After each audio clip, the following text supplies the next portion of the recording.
This episode was originally published in January of 2025. This is Ken Hans, best storyteller in Texas. Saying of the day: acronyms can create a lot of shortcuts that wind up being the long distance. Acronyms are something that they're used all the time, and there are a few out there that everybody glances at, FYI, for your information. That one's out there. But I'd say 95, 98% of them, they're to a standard industry, and that if you're not in that, you don't know. You don't know what they stand for, and it's confusing. I think back to when I was first state senator, I was meeting with some superintendents, and they kept talking about the LFA, and they had all kinds of acronyms, but the LFA, as a tough thing. I mean, and finally I said, "What the hell is a LFA?" And they said, "That's a local fund assignment." Well, that's how much you're going to have to raise in local property taxes.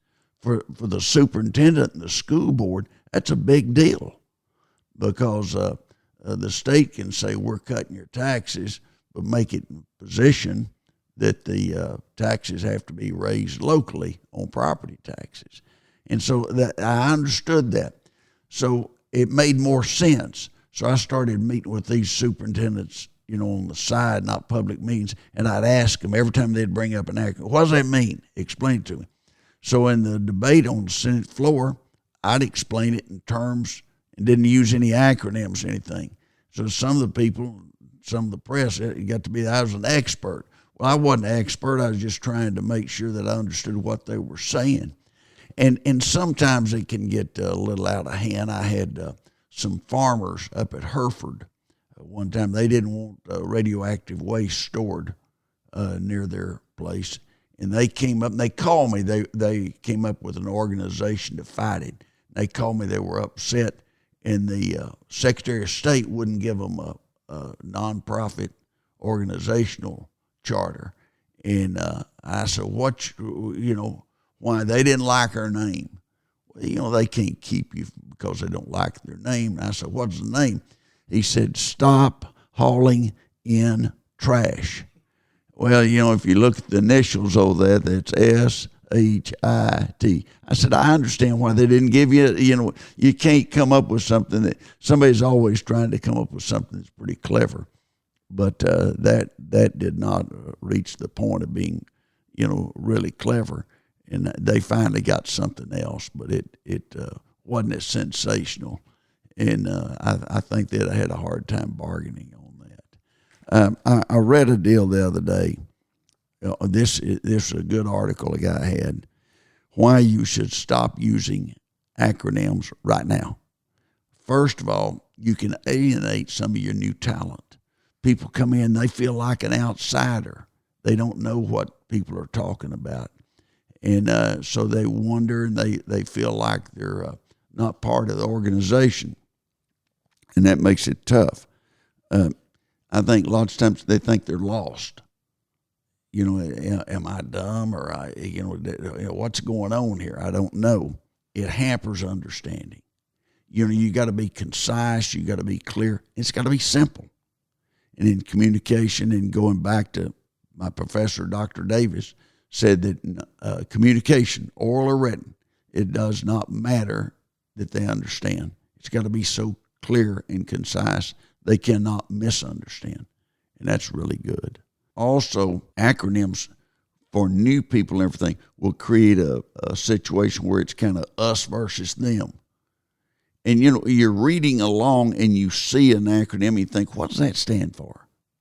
Federal government's the worst, and the military. I was with some military people when the Reese Air Force Base was in my congressional district. And they kept talking about, well, he violated SP. Finally, I said, "What's SP?" "Standard procedure." Well, just say it. You don't have to SP me to death. Just say he violated standard procedure. I understand. And if you're writing it and you said a violation of SP, a guy like me don't stop and say, wonder what that means. And so they assume, and I think this, the old saying, assume, broken down means you make an ass out of you and me. But assume, when you assume everybody, that's an ego problem. You think everybody knows what you know about. I've had people that they talk about issues, and when I was in Congress, I was with a friend of mine, and I was talking to him about some issues that were before Congress are really important, big issues. And we were driving down the road, and he said, pull in this 7-Eleven. I need to get a Dr. Pepper. He was thinking about he needed Dr. Pepper, not what those issues that I was talking about. And I think the coach, Tommy Protho, who coached UCLA, and he had Gary Beeben, and Beeben was one of his best players. And when he was starting, his first time to ever start at the Coliseum against Southern Cal, 100,000 people there. And he noticed during warm-ups that Beeben wasn't blinking, and he was scared. And he went over and told him, he said, Gary, no matter what happens today, there's 1,200,000,000 people in China that don't care. And so you got to get to thinking about that. But it's got to be clear and concise. And acronyms don't help that. They make it very difficult to make it clear and concise. But if you'll pick up a government book or anything, they'll have tons of them in there. You'll be referring back and trying to look it up, see what it is. Just say it. And if it's a long word, National Security Association, and that's 3 different words there.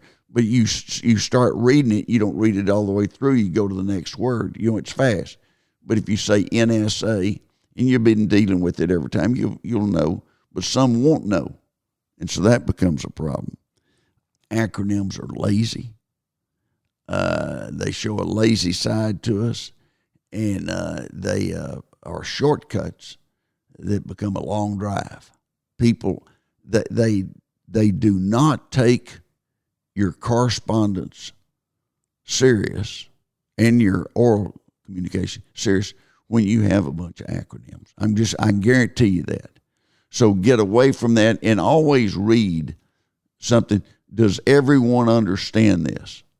If I pass this out, can people understand what I'm saying without asking questions? I had a professor in college. He was a speech professor. Tell them what you're going to tell them, and then tell them what you told them. And maybe they'll remember. 3 shots at them, but do it in a way that keeps them interested. Don't just read the same paragraph 3 times. I think that's so important. One of the big tests, will the whole audience know what that acronym stands for? If they don't, then don't use it. That is a very simple thing to look at. Now, if you're in the military and you've beat it into them, they're going to understand it. But you don't have to use them all. Another thing to look at, will it make it more confusing? And I think that's if it's going to be more confusing, don't use it. And acronyms, I think 90% of the time, make it more confusing. Will it slow down comprehension? Always think of that. Will that slow down comprehension? If it's going to slow down comprehension, don't use it. And do I understand what it means? There are times you'll get to, you'll have to stop and think, now, what does this mean? So if those are good rules of thumb. Somebody sent me a deal the other day about a podcast, and they had SO something. And I said, what does that stand? SEO, Search Engine Optimization. Well, how would I know that? There's absolutely no downside to using the whole 3 words in the example that I used to use, or use all the words if it's NSA, National Security Administration, and you write it out. They'll read national and part of security, and they're going to the next one. Every organization tries to make something that sounds good. FERC, Federal Energy Regulatory Commission. If you do much practice of law and energy law, you know what that means. But they use a lot of acronyms on federal agencies. whether it's DOD or DOE or HUD or whatever. Those are used so much that people pretty well understand what organization it is, but it still doesn't hurt to write it out and make sure that everybody understands what you're talking about. I saw a deal the other day, somebody sent me on the internet, great pickup lines, and they were the worst. There was one where a guy told the gal in the bar, if you were a booger, I'd pick you first. Now, you're not going to get a lot of women that say, oh, isn't this guy cool? And I've told the story about the girl that worked for me, Lisa Ivy Miller. She's, when she is a young girl, she's still young, but she's probably 40s or 50s now. But she is in her 20s, and she was at a place with some friends, some girlfriends, on 6th Street, and the guy was hitting on her pretty hard. And he said, you need to go home with me. How do you like your eggs in the morning? And she said, not fertilized. And so I thought that was a great comeback. And then they had one of where the guy asked the gal, are you from Tennessee? And she said, no. And he said, well, you're the only 10 I see. Those are lame. I'm always amazed at some of the things that people will come up with that think will get them attention. A guy that uses a line like, if you were a booger, I'd pick you first. He doesn't have any friends because his friends would have told him, don't do that. That's a no, a big no. Don't I know you from somewhere or something?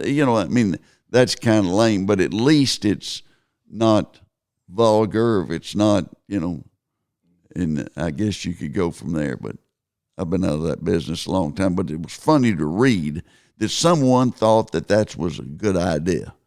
And, that's the tombstone where he said his last words were, watch this. It just gets carried away.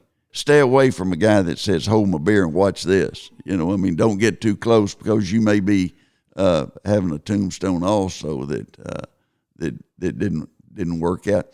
At one time near Waco, back in the 1800s, they had a train wreck on purpose. Had two trains run together, and they sold tickets. And the trains were going, and the crowd was watching. A bunch of people got killed. Go watch a train wreck, and let's get up front so we can see it.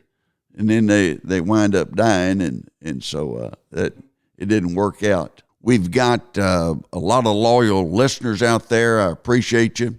From time to time, you send in a suggestion. We always enjoy those.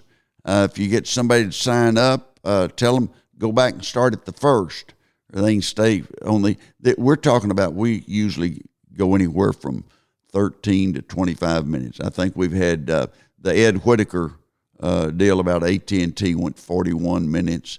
We went a little over time on one of the Governor Rick Perry's, but the others have stayed pretty concise, and we try to do that so that you, on Monday morning, you can listen on the way to work and set you a good tone of having a pleasant attitude. To have an attitude of gratitude. A friend of mine used to always say that. Is very important. But today we're talking about acronyms, and a shortcut with an acronym can be the longest distance many times. Just remember that from Ken Hance, best storyteller in Texas. Have a good week.